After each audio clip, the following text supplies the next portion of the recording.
Hello, it's Olga. Thank you for subscribing and for liking and for listening to my podcast, my talk yesterday. As again, I'm just new at this, and I'm grateful for your comments on that. I really appreciate that. If you like what I'm sharing, please push the subscribe button, the like button, and the notification bell, and so you get notification when the messages come up. Today I'm going to talk about my early days when I was first born. First of all, my parents were immigrants from England and Scotland, and they came to Canada in July 1967. Mom was pregnant with me, 5 months pregnant at the time. Then I was born December. Now, back in the days, they didn't have technologies they have today. They didn't have ultrasound. So they didn't have any idea what I was going to be born like. When I was first born, I was a healthy 8 pound, 6 ounce baby. Well, not healthy, but I was a 6 pound, 8 ounce baby. I was born with a cleft palate and hair lip. Now, cleft palate and hair lip is when the palate and your lip and your nose is not joined. It was underdeveloped, so it didn't develop in the uterus. And so that was the first thing that was wrong with me. That's the first thing they noticed about me. And then I was sent to Sick Children's Hospital.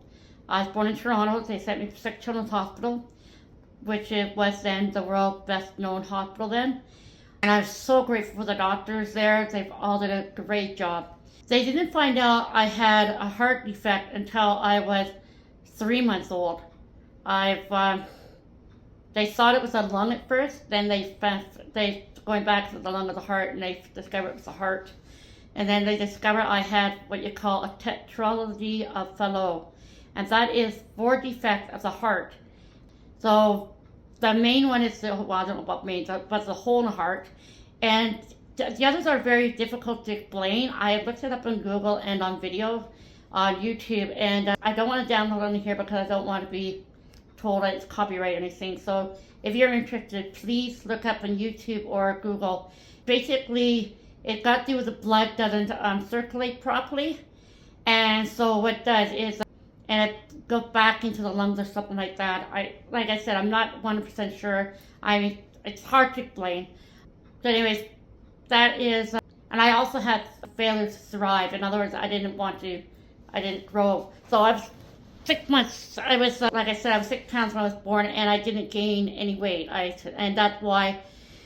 And they couldn't fix my, like I just talked, they couldn't fix my lip. They were supposed to fix it when I was 3 months old, but because I didn't have the birth weight, they couldn't do anything, because I didn't gain weight, they couldn't do anything until I was 3 months old. I had to be 8 pounds, and so they used to give me the feeding tube to feed me. Also, when they sent me to Sick Children's Hospital back then, I was put in a ICU, but parents and grandparents and that were not allowed to go into the ICU room. It was an isolated room. Only special nurses and doctors would go in there to just keep the germs away. It's amazing how much things have changed over the years. So anyways, so the first 2 weeks, my mom never got to hold me and never got to be with me. I don't have any pictures of when I was first born either, so I have no pictures of me with my cleft palate hair lip, or I show you a picture of what I looked like back then. I didn't get surgery till June, the end of June of '68. So that's the first surgery to sew up the palate and that. To feed me, it was a glass bottle, and it was like a nipple, a lamb nipple, and they put it on the glass bottle, and that's how I was fed, as well as the feeding tube. I fall asleep a lot, so Mom had to wake me up constantly to feed me. So on Christmas Eve, Mom went to visit me, and they handed the baby to her and said, "Here you go, take her home." I was there for a week. Then I got pneumonia, and I went back in the hospital again in January, and I stayed there till the first 6 months. So I stayed there till July, and that's when I got the hospital again. And so that was basically my first 6 months of life. I was a very tiny baby. Because I didn't gain weight, I have failure to thrive. Mom used to help me upside down and pat my chest to be able to do the gap.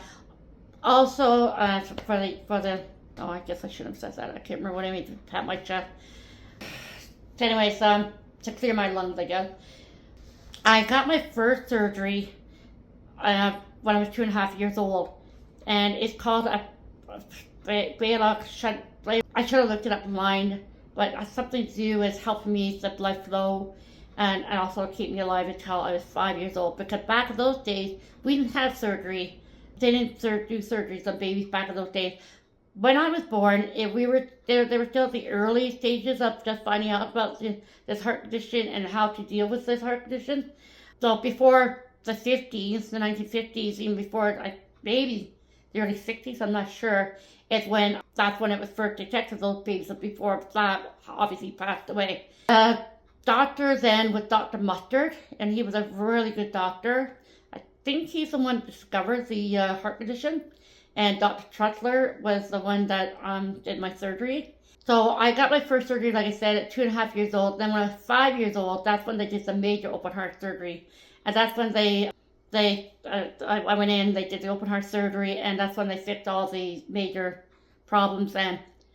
But they had to keep an eye on me until I was 46 years old. Well, actually, back when I was a teenager, they told me I had to get my because it still leaked. The pulmonary valve still leaked, so they had to keep an eye on it. And then when you're older, and I was 16 when I went to the hospital, or 17, and they said I would have to get that surgery. And I don't know, one thing led to another. I was until I was 46 when they did the pulmonary valve surgery. That's when they took the pulmonary valve out and replaced it with a cow valve.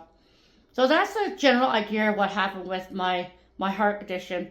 I just want to let you guys know that even with this heart condition, I hope you share, and I hope those people that come on, and people that have had children with this condition, our parents, to know that we can survive and we can live a quite normal life. Or like I've got married, and I married a wonderful husband, and unfortunately my husband Dan, he passed away with 3 years in March, which was very hard. I've learned to drive. I've obviously lived on my own. I have a dog named Miley.